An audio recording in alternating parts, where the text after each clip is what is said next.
Elizabeth Harrington's heels clicked sharply against the polished marble floors of her penthouse boardroom, where the city's glittering skyline stretched out like a crown jewel. This room was her command center, the heart of her empire, and tonight it pulsed with the energy of celebration. The acquisition of a rival tech firm, her latest triumph, was the kind of victory that cemented legacies. Guests swirled around her in a mix of power suits and designer gowns, toasting her brilliance with clinking crystal glasses. Her husband David stood by her side, a charming contrast to her razor-sharp intensity. His toast, effusive and warm, brought a blush to Elizabeth's otherwise composed face. She accepted the applause with practiced grace, but, even as she smiled, a flicker of unease crept into her mind. It was the way David's gaze lingered on Monica, her CFO, for just a beat too long. A shared look, fleeting, yet intimate. Shrugging off the thought, Elizabeth turned her attention to the room, her instincts honed from years in the cutthroat world of technology. It wasn't paranoia, she told herself. It was simply her nature to notice the cracks before they spread. Still, she couldn't ignore the quiet conversation unfolding in the corner. Her younger brother, Thomas, leaned in close to Monica, their heads bent in what seemed like a conspirational exchange. Monica excused herself early, citing an urgent personal matter. Elizabeth watched her leave, her steps brisk and composed. But when David disappeared moments later with an offhand excuse about checking emails, a knot of suspicion tightened in Elizabeth's chest. The celebration continued, but Elizabeth found her attention fragmented. She replayed the evening in her mind. David's toast, Monica's exit, Thomas's whispered words. Were they fragments of a coincidence, or puzzle pieces she had yet to arrange? Later that night, alone, in the quiet stillness of the penthouse, Elizabeth stood at the floor-to-ceiling windows, her reflection superimposed over the city lights. She thrived on control, yet tonight she felt the ground shift beneath her. The world she'd built so carefully seemed sturdy, but her intuition whispered of fissures in the foundation. For now she tucked the disquiet away, resolving to watch and wait. Elizabeth Harrington didn't act on impulse. She acted on certainty, and if there was one thing she'd learned in her ascent to power, it was that every crack revealed a story waiting to unfold. Over the following weeks, Elizabeth Harrington's finely tuned instincts sharpened into a persistent alarm. She began noticing anomalies where there shouldn't be any, subtle but troubling deviations in the fabric of her professional and personal life. The discrepancies in her company's financial reports were small enough to evade an untrained eye, but Elizabeth didn't miss them. Unaccounted expenses, unexplained transfers, and tiny misalignments hinted at something far larger beneath the surface. Yet, the unraveling wasn't confined to the office. At home, David grew increasingly distant. His warmth, once a comfort, felt more like a fading memory. Late nights became routine. His excuses as thin as the veil of cheerfulness he donned whenever Elizabeth inquired. It was the small things that gnawed at her, a forgotten anniversary. The way he avoided her touch, the way his phone never seemed to leave his side. She dismissed each moment in isolation, but together they formed a mosaic of mistrust. What cemented her resolve to act was an innocuous encounter at the office. Monica brushed past her in the hallway, exuding her usual efficiency and charm, but Elizabeth noticed the faintest edge of nervousness in her demeanor. A pause too long, a smile too forced. The interaction, paired with the lingering doubt planted during the celebratory evening the weeks prior, spurred Elizabeth into action. She hired a private investigator, an act that pained her more than she cared to admit. Trust was a fragile thing, and outsourcing her suspicions felt like a betrayal of her own values. But Elizabeth had learned long ago that emotions were liabilities when facts were within reach. The investigators' findings came in a package delivered discreetly to her personal office. The truth lay bare in the grainy black and white images and the cold precision of financial documentation. David and Monica meeting in secret at an upscale hotel. Their interactions weren't overtly affectionate, but the proximity and frequency spoke volumes. Elizabeth's chest tightened as she flipped through the evidence, a betrayal of her trust that cut deeper with each page. But the pain didn't end there. The financial discrepancies in her reports were tied to her younger brother Thomas. A web of shell companies, illicit transactions, and falsified approvals led straight to him, Monica, and David. The trio had concocted an elaborate scheme to embezzle millions from her company, using Elizabeth's reputation and influence as a shield. It wasn't just an attack on her business, it was an assault on her very identity. Elizabeth had built her empire on integrity and discipline, and now the people closest to her had weaponized her trust against her. Sitting alone in her private study, Elizabeth reviewed the evidence, her expression calm, but her heart storming with rage and heartbreak. The people she had cherished most had conspired to dismantle the life she had worked so hard to build. For days, she wrestled with the enormity of it all, but her resolve never wavered. It wasn't just betrayal, it was war, and Elizabeth Harrington never entered a battle unprepared. Elizabeth Harrington had always believed that control was the greatest asset in both business and life. In the face of betrayal, she resolved to hold fast to this principle. Confrontation could wait. Now was the time for strategy. She buried her emotions under a mask of composure, the practiced poise of a CEO whose authority was never in question. In the days following the investigators' revelations, Elizabeth maintained an air of calm that belied the storm within. She attended board meetings with her usual efficiency, projecting confidence while subtly observing Monica's every move. At home, she played the devoted wife, listening attentively to David's mundane updates about work and nodding along to his vague explanations for his absences. Her brother Thomas remained oblivious to the growing tension, still leaning on her generosity during family gatherings. Behind the scenes, Elizabeth was building her case with the precision of an architect designing an unassailable fortress. She hired forensic accountants to trace every dollar siphoned from her company, compiling a portfolio of indisputable evidence. A cybersecurity team was engaged to audit her digital systems, uncovering email trails and unauthorized access that painted an even clearer picture of the conspiracy. Her plan extended beyond collecting proof.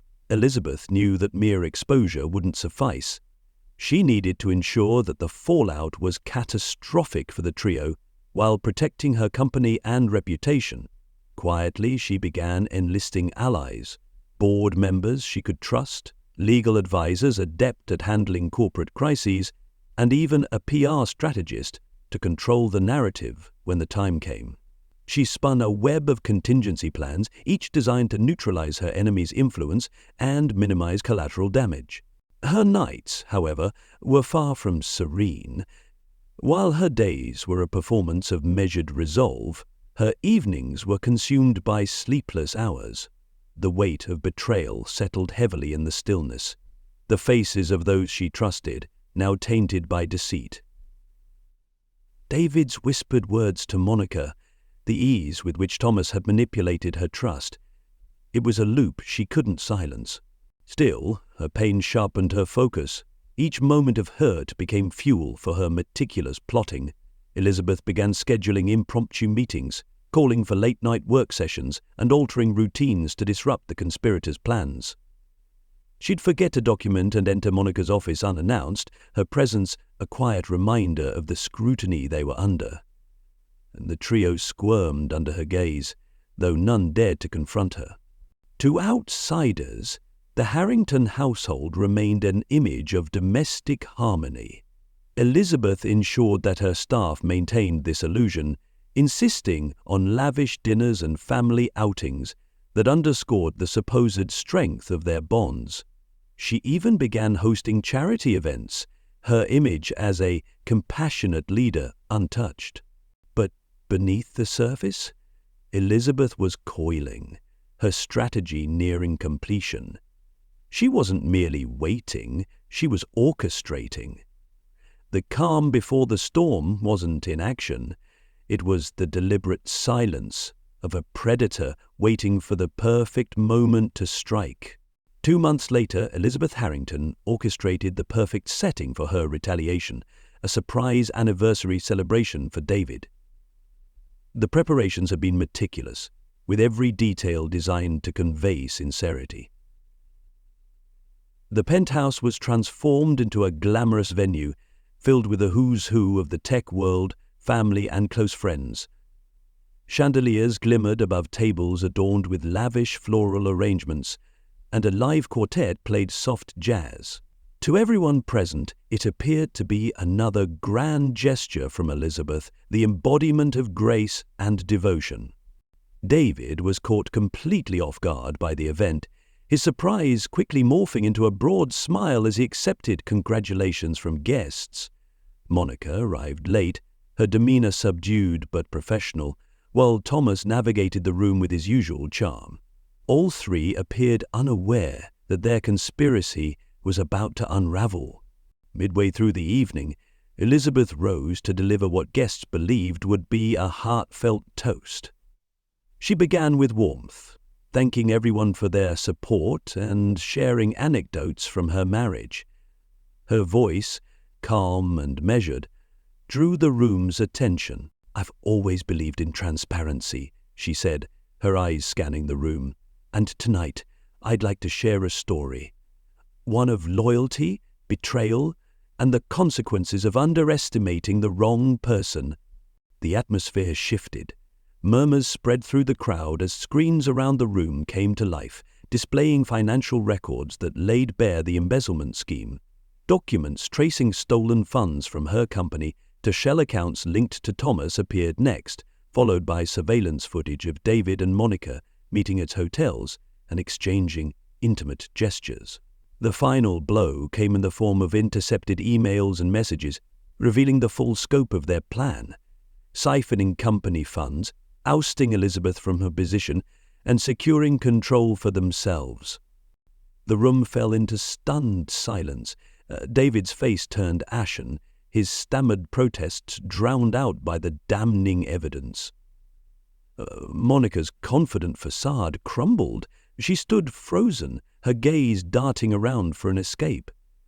Thomas made a break for the door, only to be intercepted by security guards Elizabeth had stationed discreetly. With a quiet fury that matched the gravity of her revelations, Elizabeth turned to her husband. "You didn't just betray me, David. You underestimated me." Her voice was steady, but her eyes betrayed the depth of her rage and heartbreak. Guests whispered, their astonishment palpable as Elizabeth continued. She didn't yell, nor did she need to. Every word was a scalpel, precise and devastating. Security escorted Monica and Thomas out as Elizabeth addressed the crowd. "This isn't just a personal matter," she said, her voice resolute. "It's about integrity, mine and that of the company I built." The evening ended in chaos, but for Elizabeth, it was the beginning of the fallout she had so carefully engineered. By the time the last guest left, she had stripped her betrayers of their power and set the stage for their public disgrace. For the first time in months, Elizabeth felt the weight of betrayal begin to lift. The reckoning was far from over, but the first victory was hers. In the days following the explosive anniversary reveal, Elizabeth Harrington moved swiftly to consolidate her triumph. She initiated lawsuits against Monica and Thomas, ensuring their embezzlement scheme would lead to criminal charges. Publicly disgraced, Monica was terminated from the company, her name tarnished in the tech world. Thomas faced immediate arrest, the financial records tying him to stolen funds providing irrefutable evidence of his complicity. David, too, bore the brunt of Elizabeth's retaliation.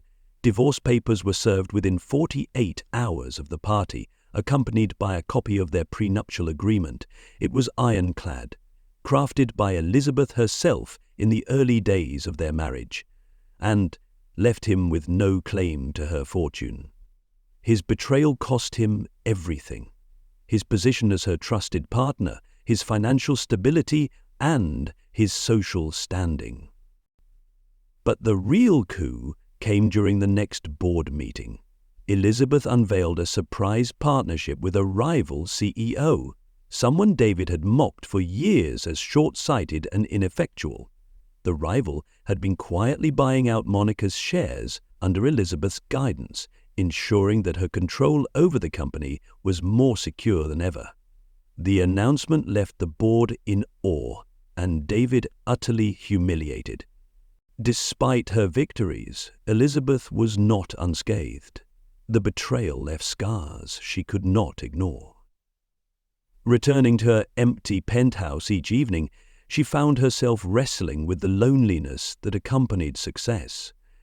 The life she had so meticulously built, the marriage, the family, the trust, lay in ruins, and no amount of calculated vengeance could repair the damage.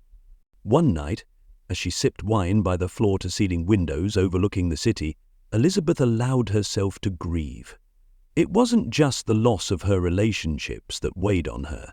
It was the realization that the people she had loved most had viewed her as a target rather than a partner.